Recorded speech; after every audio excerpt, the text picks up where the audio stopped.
La primera parte, los primeros 11 versículos, la pregunta que descubrimos ahí en Habacuc es ¿por qué la maldad se queda sin castigo? Y eso es básicamente lo que le pregunta Habacuc a Dios. Pero Dios, ¿por qué la maldad se queda sin castigo? ¿Por qué no pasa nada? Veo que todo está mal, que tu pueblo está mal y no haces nada.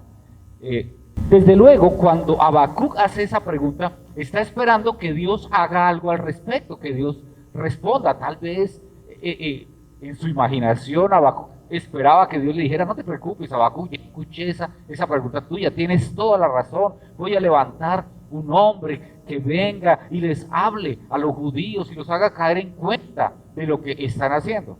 Pero la respuesta que le da Dios a Habacuc en estos primeros 11 versículos es que él va a levantar a los caldeos, a los babilonios, que es un grupo dentro de los caldeos, para castigar a Judá. Y desde luego Habacuc queda como fuera de base. ¿Cómo puede ser posible que Dios vaya a levantar un pueblo pagano, un pueblo alejado de Dios, un pueblo que ni siquiera conoce al verdadero Dios, para venir a castigar a los judíos? Desde luego, eso no le gusta para nada a Habacuc. Y ahí es donde comienza, que fue lo que vimos hace 15 días, el segundo discurso. En el capítulo 2, en el capítulo 1, versículo 12, hasta el capítulo 2, versículo 1, que fue lo que vimos hace 15 días, viene la primera parte del segundo discurso, que es cuando Habacuc le comienza a decir al Señor: pero, tú vas a utilizar a estos malvados, ¿por qué no, en vez de hacer eso, por qué no castigas también a esos malvados? ¿Por qué estás haciendo eso? Sí, nuestro pueblo es malo, pero es que ellos son peores que nosotros. Por lo menos nosotros te conocemos, ellos ni siquiera te conocen. Los pueblos prefieren suicidarse cuando saben que los babilonios vienen sobre ellos, prefieren suicidarse antes de ser capturados por ellos, porque son tremendamente malos.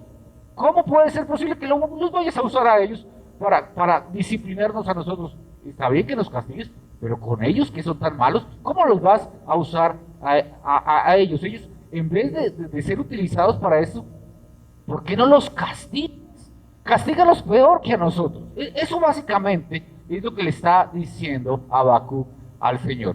Y termina, después de decirle todo esto a Habacuc al Señor, termina el versículo 1 del capítulo 2, ahora sí diciendo así: estaré en mi puesto de guardia y sobre la fortaleza me pondré, velaré para ver lo que Él me dice y qué de responder cuando sea reprendido. Lo que está diciendo Habacuc es: bueno, ya te dije todo lo que te tenía que decir. Bueno, voy a subir allí a la parte del castillo, a la torre de la atalaya, de los guardias que hacen vigilancia. Voy a ponerme allí y voy a esperar a ver qué es lo que me dice Dios. Está bien, me irá a reprender, pero estaré aquí esperando qué es lo que me dice Dios. Y hoy, entonces, vamos a entrar a una parte bien especial, porque hoy comenzamos a entender realmente, después de estas dos primeras partes que fueron un poquito como expectantes ante lo que está sucediendo, qué es lo que va a hacer el Señor. Entonces, la segunda parte del segundo discurso, ya vimos la primera parte del segundo discurso, está en el capítulo 2, versículo 2 al versículo 20. Me quedo mal. Es capítulo 2, versículo 2 al 20. Ahí está más. Capítulo 2, versículos 2 al 20 es lo que vamos a ver hoy. Es la segunda parte del segundo discurso. Y aquí ya empezamos a entender cuál es la manera de actuar de Dios. ¿Cuál es el título de la reflexión de hoy? ¿Qué hará Dios con los malvados?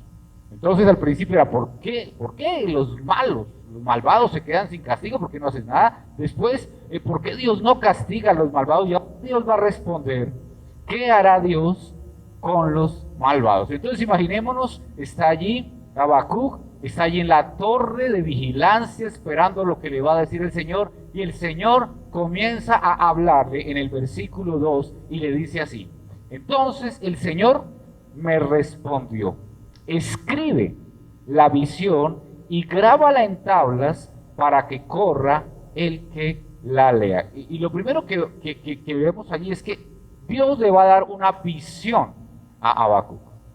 Es decir, mi respuesta te la voy a dar a través de una visión. Y lo que tú tienes que hacer es que escribirla en tablas. Ahora, cuando nosotros aquí en nuestra cultura aquí cercana hablamos de tablas, nos imaginamos unas tablas de madera.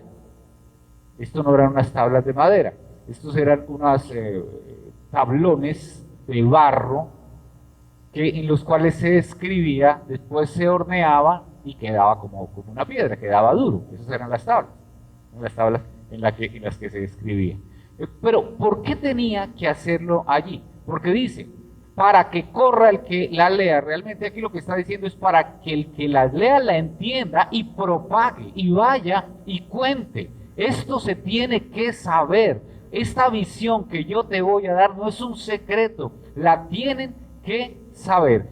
Escúchame bien, Habacuc, lo que te voy a decir, la visión que te voy a dar, la escribes de tal manera que todo el que la vea corra, que corra el que la vea. Hay unas traducciones que son más difíciles de entender que esto, pero básicamente la idea es esa. Y la visión, todavía no vamos a entrar ahí, la visión aparece en los versículos 4 al 20. Pero ¿qué es la visión? Para que vayamos pensando y para que vayamos entendiendo cómo es el actuar de Dios. Ahora que lleguemos al capítulo 4 al 20 y vamos a descubrir la visión básicamente es la destrucción de Babilonia. Es decir, Dios sí destruye a los malvados. Dios sí castiga a los malvados. Y ya le va a mostrar Dios a Habacuc cómo es que actúa él. Entonces, sigamos con el versículo 3. Dice, porque es aún visión para el tiempo señalado. Se apresura hacia el fin y no defraudará. Aunque tarde, espérala, porque ciertamente vendrá y no tardará. El domingo hablábamos de las dos palabras que se usan en la Biblia para tiempo, cronos y kairos. Cronos y kairos. Cronos es el segundos, minutos, días, semanas, nuestra agenda, nuestro cronómetro, y kairos es el tiempo oportuno de Dios. Y a eso es a lo que se está refiriendo, porque es aún una visión para el tiempo señalado. Espérala, espera, tú no te preocupes, va a suceder en el momento oportuno, en el momento que yo como Dios sepa que es el momento adecuado. En ese momento esta visión que te voy a dar va a ocurrir. Y es algo que Habacuc tenía que respetar de Dios. Habacuc querría que ya su pueblo se volviera un pueblo que obedeciera a Dios y que inmediatamente cayera un castigo sobre ese pueblo horrible de los caldeos, de los babilonios, que ya cayeran rayos, centellas, fueran destruidos, acabara con ellos. A veces nosotros quisiéramos que acabaran con algunas personas, ¿no? Ay, esa persona que me tocó, ese jefe, ese compañero, ay, ¿por qué no cae un rayo sobre él? Y bueno, el Señor sabe cómo va haciendo las cosas, no nos corresponde a nosotros. Pero lo importante es que el Señor está diciéndole, va a llegar el momento en que lo voy a hacer. No te inquietes, yo sí voy a actuar. Yo no me he olvidado. Yo he dicho desde el principio que soy un Dios justo y no voy a dejar de ser justo ahora. La justicia va a llegar. Y aquí va a comenzar la visión, pero la visión comienza con un versículo que es muy importante para la cristiandad. Dice así Habacuc 2:4. Así es el orgulloso, su alma no es recta, mas el justo por su fe vivirá. Y aquí, aunque Pablo va a tomar más adelante en Romanos 1:17 esta última parte, mas el justo por la fe vivirá, Pablo se está refiriendo a que el que es justificado por la obra de Jesucristo, el que es declarado inocente por la obra de Jesucristo, va a vivir eternamente por la fe. Y es una verdad claro que sí. Pero aquí tiene una connotación de acuerdo a lo que está sucediendo en el momento. Aquí estamos hablando, o Habacuc le estaba hablando a Dios de qué pueblo, de los caldeos, de los babilonios, ¿verdad? Pero también en los primeros versículos le estaba hablando de los judíos. Y aquí lo que le dice el Señor es, así es el orgulloso. El orgulloso, y se está refiriendo, y vamos a ver de aquí en adelante, se está refiriendo a los caldeos. Así es el orgulloso, así son los caldeos. En él, su alma, su vida, lo que es él, no es recto. Está lejos de Dios. Mas el justo, por su fe, vivirá. ¿Cómo dice esa versión? Me está haciendo señales ahí mi esposa.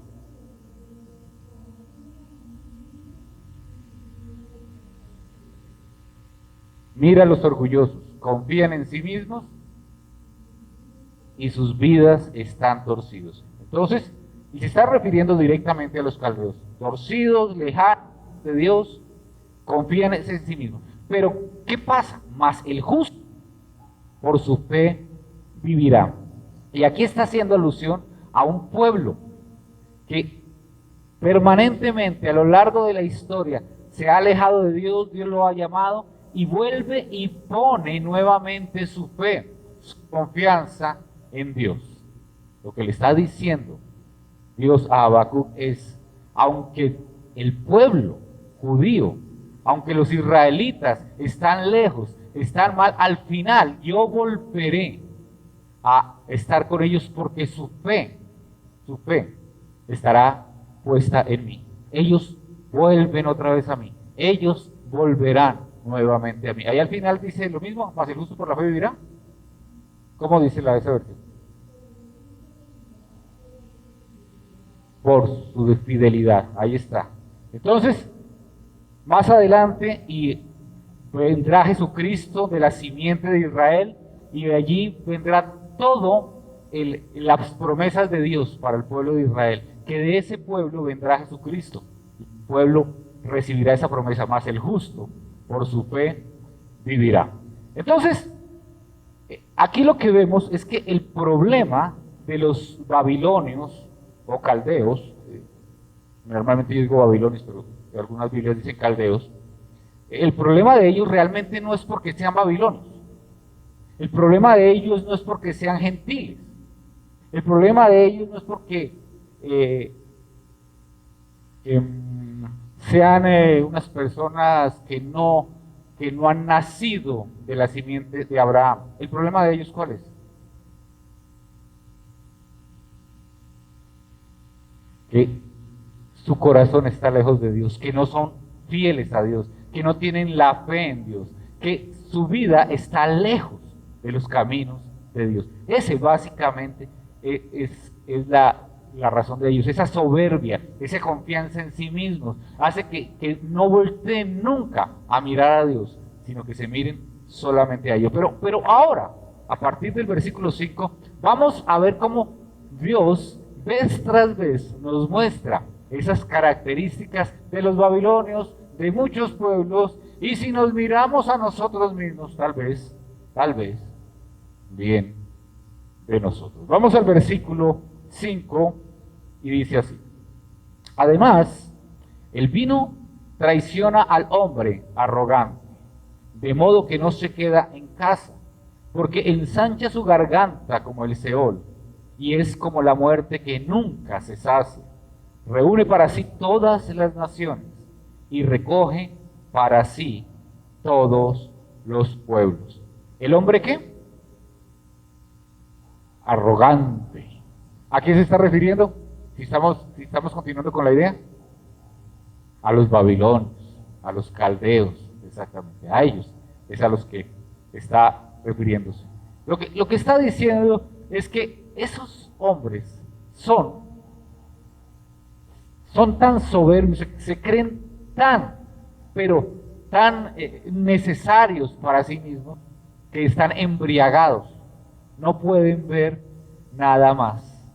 Y después dice, ensancha su garganta como el Seol. ¿Alguien sabe qué es el Seol? El lugar de los muertos. Sí, algunas Biblias lo traducen infierno, pero la idea realmente no va tanto allá, es el sepulcro, la tumba, sí. Y bueno, algún día podemos mirar un poquitico más, pero se está refiriendo así al lugar de los muertos. Y miren cómo dice, es insaciable. Nunca se sacia la muerte, jamás se sacia la muerte. ¿Cuándo se cansa la muerte de recibir muertos? ¿Cuándo se cansan los cementerios de recibir muertos?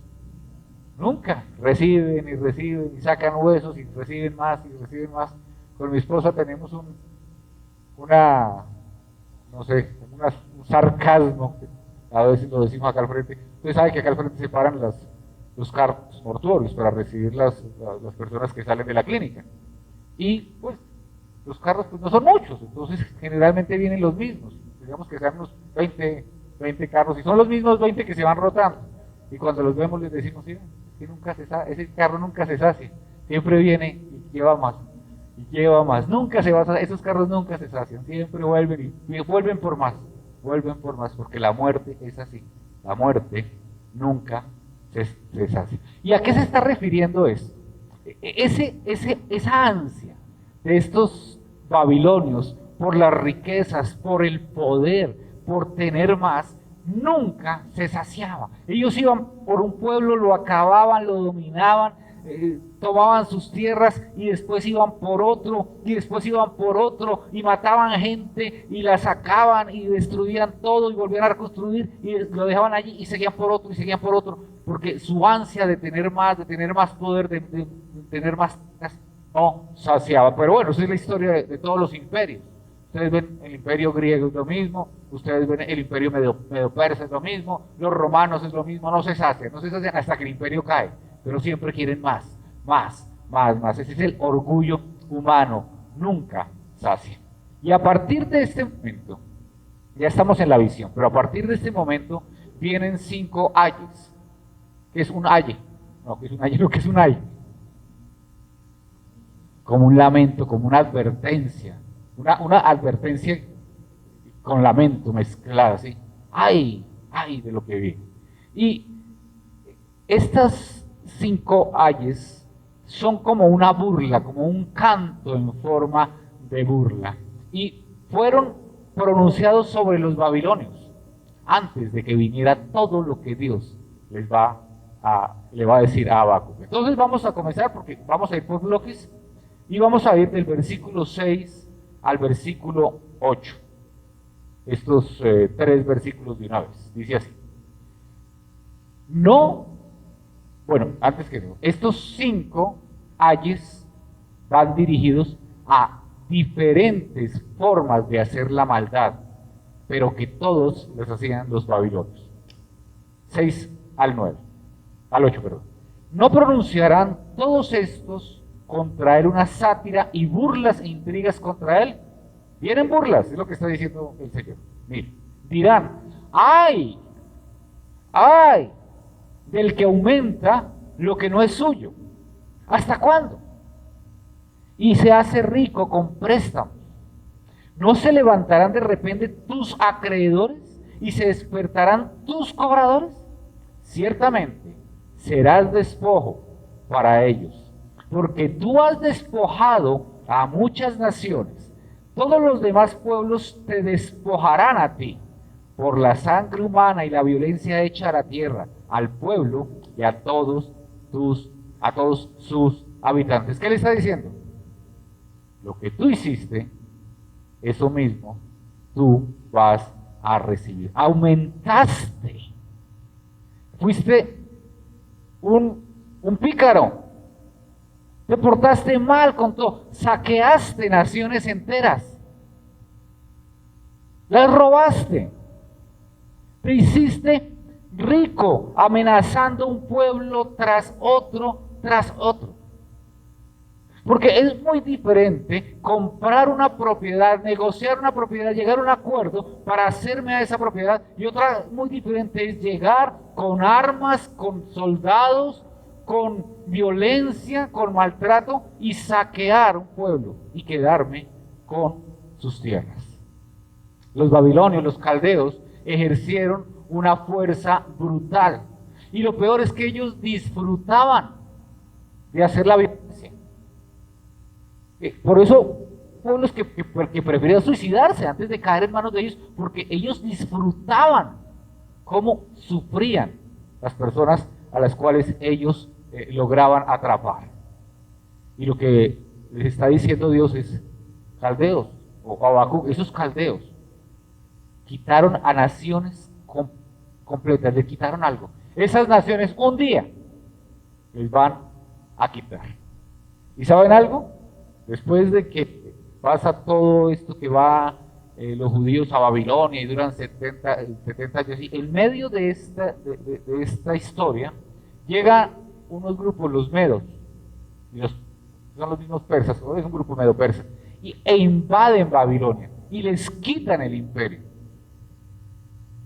Y los babilonios, los caldeos, quedan despojados de todo y quedan a merced de los medos. Eso va a suceder, pero ya Dios lo está anunciando aquí, se lo está anunciando a Habacuc. Pero la visión continúa, no se queda solo allí. Y segundo ay está de los versículos 9 al 11 y dice, ay del que obtiene ganancias ilícitas para su casa, para poner en alto su nido, para librarse de la mano de la calamidad. Has tramado cosa vergonzosa para tu casa, destruyendo a muchos pueblos, pecando contra ti mismo. Ciertamente la piedra clamará desde el muro y la viga le contestará desde el armazón. Babilonia robaba mucho porque Babilonia codiciaba mucho. Codiciaba todo aquello que no le pertenecía.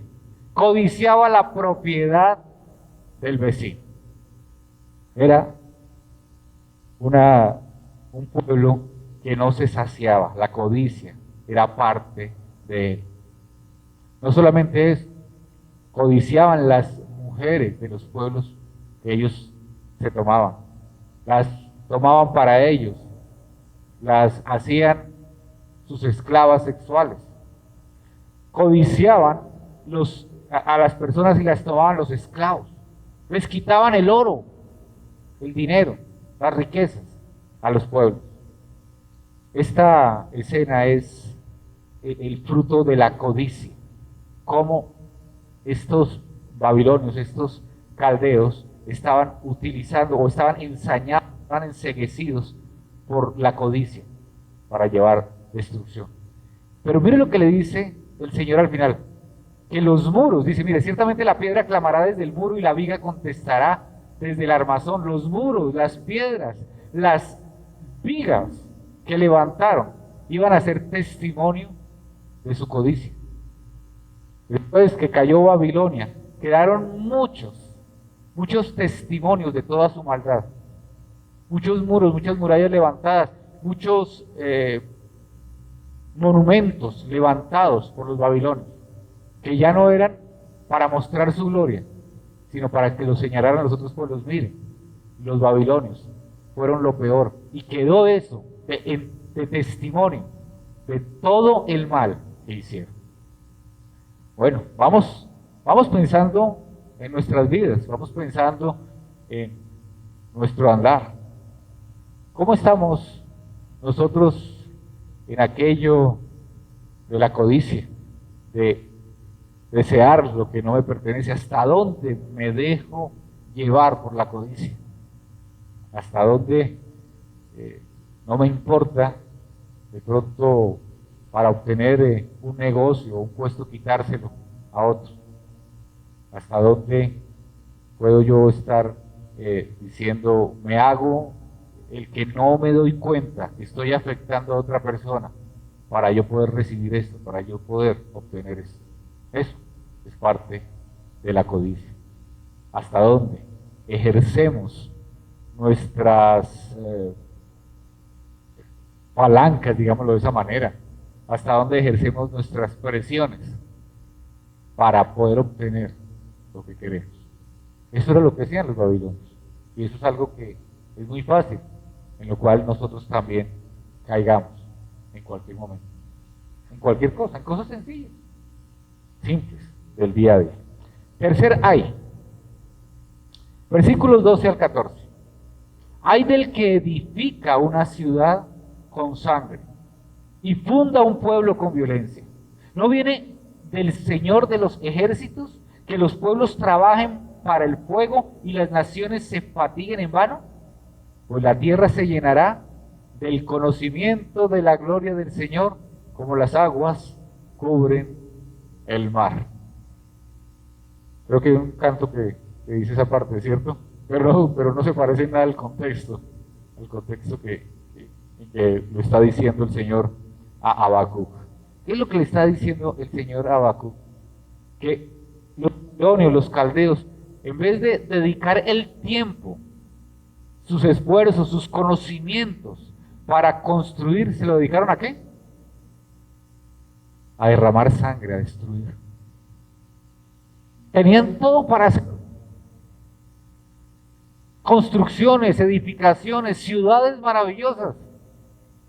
Pero en vez de usar todo lo que tenían, todos esos hombres, todo ese conocimiento, toda esa riqueza para construir, la utilizaron para destruir, porque estaban dispuestos a sacrificar lo que fuera para su propia ganancia. Y aquí nuevamente habla de violencia, violencia, violencia. No importa lo que tenga que hacer, pero yo voy a obtener eso que quiero.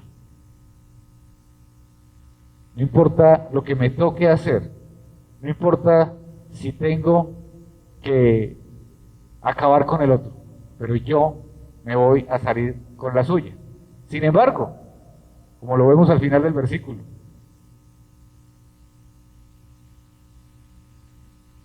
¿no viene del Señor de los ejércitos que los pueblos trabajen para el fuego y las naciones se fatiguen en vano?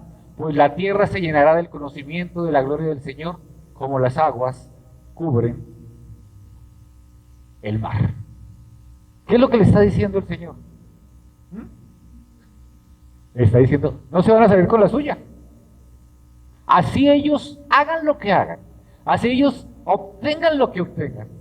El Señor, el conocimiento del Señor, ¿qué pasa? Es como las aguas, exactamente.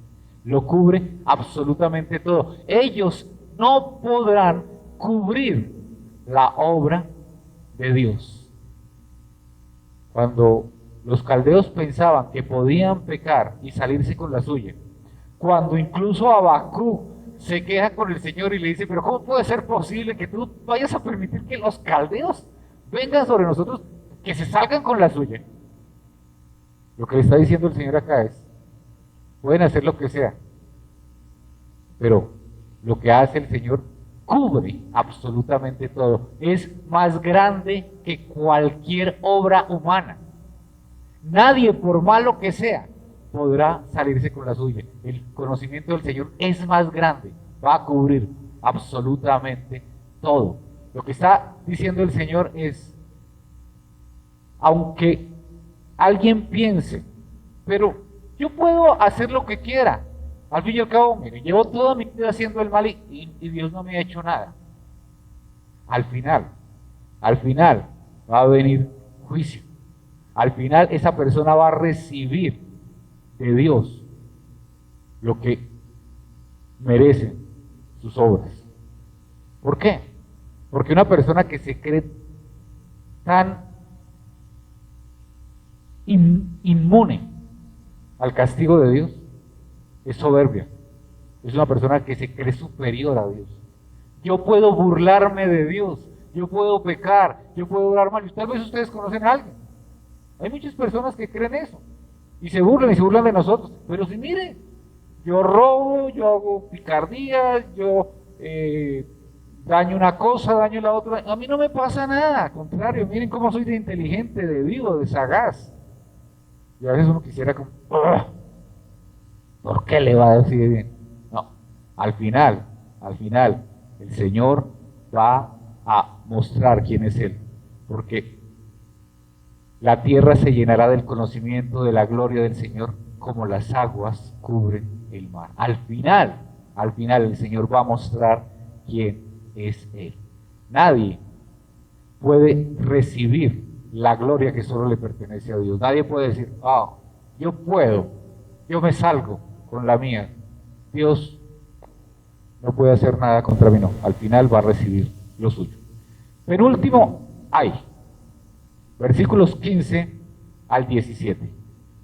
Ay del que da a beber a su prójimo.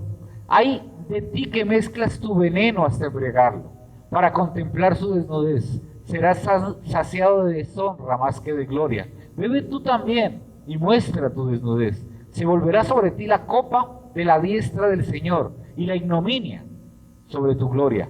Porque la violencia contra el Líbano te cubrirá y el exterminio de las fieras te aterrará a causa del derramamiento de sangre humana y la violencia hecha a la tierra, a la ciudad y a todos los que habitan en ella.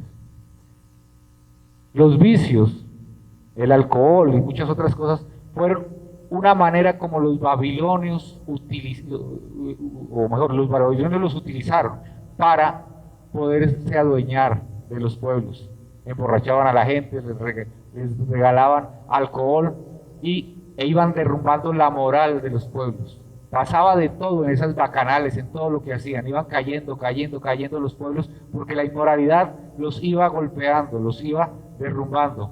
Y los pueblos empezaban a ser oprimidos, empezaban a ser pisoteados por estos babilonios porque los vicios, porque la inmoralidad los iba acabando.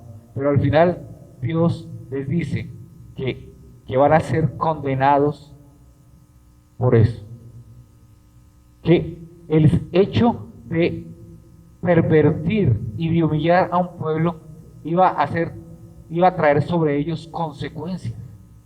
Y lo que les está diciendo, ustedes van a recibir lo que merecen por hacer eso. Por eso en los versículos 17 dice, la violencia contra el Líbano te cubrirá. Los babilonios iban a recibir la misma violencia que ellos llevaron. Y el exterminio de las fieras te aterrará. Cuando cae Babilonia, cae con todo. El castigo es fuerte contra ellos. Y termina ya la última parte, porque les ha mostrado todas las consecuencias de su comportamiento, pero termina con la más importante de todas, y dice los versículos 18 al 20. ¿De qué sirve el ídolo que su artífice ha esculpido? ¿O la imagen fundida, maestra de mentiras? ¿Para que su hacedor confíe en su obra cuando hace ídolos mudos? ¡Ay del que dice al madero despierta, o a la piedra muda levántate! ¿Será esto tu maestro? Mira que está cubierto de oro y plata, y no hay aliento alguno en su interior. Pero el Señor está en su santo templo, calle delante de él toda la tierra. Este quinto ay o lamento, ¿contra qué es? La idolatría, exactamente. Dios está llegando a mostrar qué es lo que realmente Él más abomina, o mejor, cuál es la causa de todo lo anterior. ¿Por qué matan? ¿Por qué roban? ¿Por qué acaban? ¿Por qué son codiciosos? Porque ellos no ponen su mirada en Dios, sino en ídolos. Y miren que todos los anteriores son pecados contra otros. Pecados contra los pueblos, pecados contra las personas, pecado contra las mujeres, pecado contra las tribus. Aquí es un pecado directamente contra Dios. Y para recordar lo que hablábamos anoche, ¿cuál es el primer mandamiento?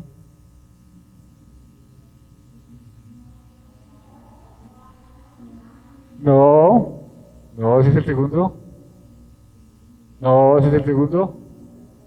No tendrás dioses ajenos. No tendrás dioses ajenos.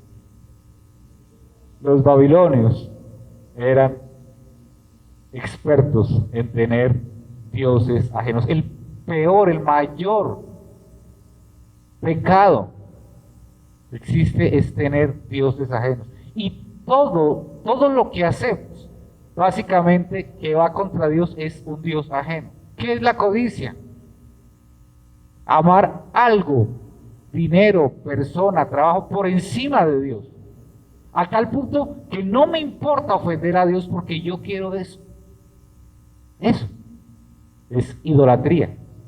Cuando yo soy una persona avara, ¿cuál es mi Dios?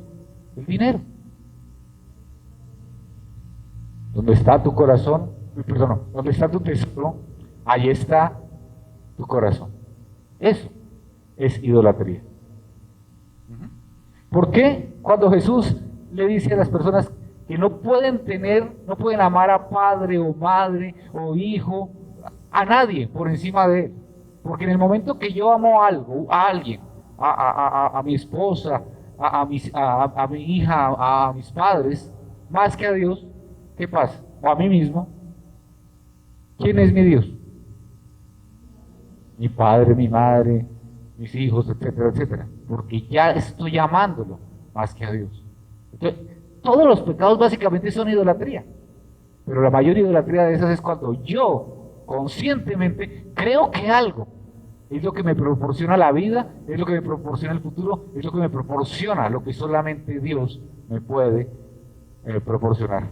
¿Cuál es la verdadera raíz de lo que está sucediendo en Babilonia? La verdadera raíz es el no conocer a Dios, no honrar a Dios, no exaltar a Dios, no glorificar al único y verdadero Dios.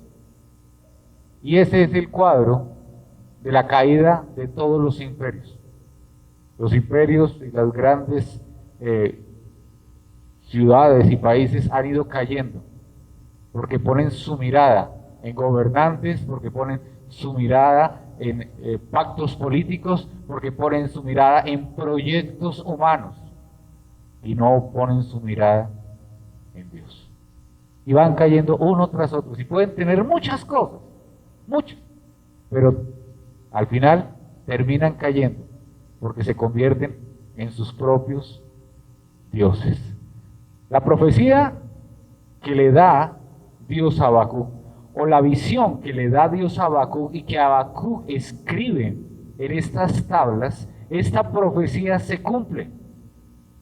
Babilonia cae, Babilonia es destruida de una manera fuerte, durísima. El castigo es recibido. Esa pregunta que le hace Habacuc a Dios, ¿por qué no haces nada con los malvados? ¿Por qué el malvado puede seguir haciendo sus maldades y no le pasa nada? ¿Por qué al malvado le va bien? Está respondiéndole al Señor. No es así. Al final, va a recibir lo que se merece. En mi tiempo, no es cuando tú digas, no es cuando tú quieras. En mi tiempo va a recibir lo que se merece. Y pues las conclusiones a las que llega esta parte, que es este texto de hoy, pues básicamente, ¿qué hará Dios con los malvados? Es que ningún pecador se va a salir con la suya. Ningún pecador se va a salir con la suya. Nadie no se va a salir con la suya. ¿Por qué? Porque al final, si no es acá, en la eternidad, va a ser enviado un castigo eterno. Va a pasar. No se va a salir con la suya. Nadie va a escapar de la justicia de Dios. Dios es justo. Y Dios va a hacer justicia. Los babilonios, cualquier pueblo, cualquier persona, incluso los mismos israelitas, no iban a escapar de la justicia de Dios. Los israelitas recibieron también disciplina de parte de Dios, castigo de parte de Dios. Ahora, todos somos pecadores. Sobre todos vendrá la justicia de Dios, ¿o no? Sí, pero la justicia de Dios, y es aquí donde es lo importante, es perfecta. Y Dios nos dio la manera de poder recibir la misericordia de Dios sin Dios dejar de ser justo. Dios castigó a su Hijo para que nosotros, al confiar en Él, nuestros pecados caigan sobre Él, la culpa de nuestros pecados caiga sobre Él. Él recibe el castigo y nosotros recibimos la misericordia. El que ha creído, el que ha confiado en la obra de Jesucristo, cuando se presente delante del Señor, le va a decir: oye, tú tienes un abogado, y ese abogado ya hizo todas las gestiones, ya se pagó la deuda.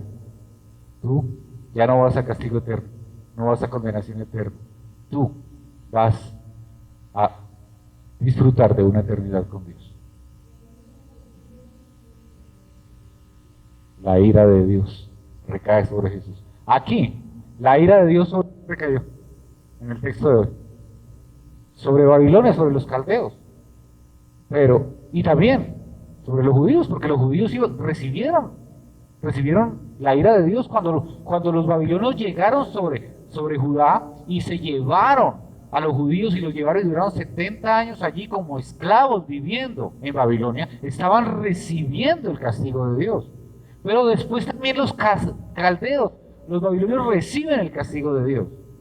Y toda persona va a recibir el castigo de Dios, a no ser que haya confiado en lo que hizo Jesús en la cruz del Calvario, cuando Él recibió el castigo que yo merecía. Y ya o mejor, yo paso a estar allí en la cruz del Calvario con Él. Por eso yo muero con Él y resucito con Él en el momento de creer. ¿Amén? ¿Sí se entiende? ¿Sí se entendió? Vamos. Entonces, démosle gracias al Señor por esa hermosa verdad, que Él recibió lo que merecíamos nosotros. Nosotros somos como Babilonia.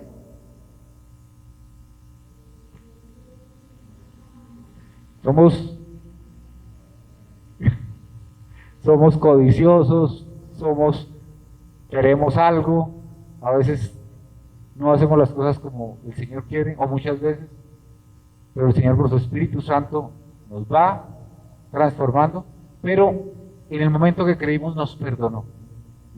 Ya cuando nos presentemos delante del Señor, ya nos dicen teletestai. ¿Recuerdan qué quiere decir teletestai?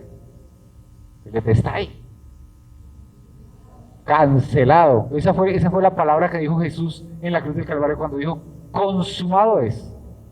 Eso ya lo hablamos acá. Quiere decir, cuando dijo consumado es, dijo teletestai. Se pagó, se canceló de la deuda, no se debe nada, absolutamente nada. No tenemos que estar viendo a ver qué le hace falta. Es que faltaron 5 centavos para mi salvación. No, ya se pagó todo. Tetelestai. ¿Oramos?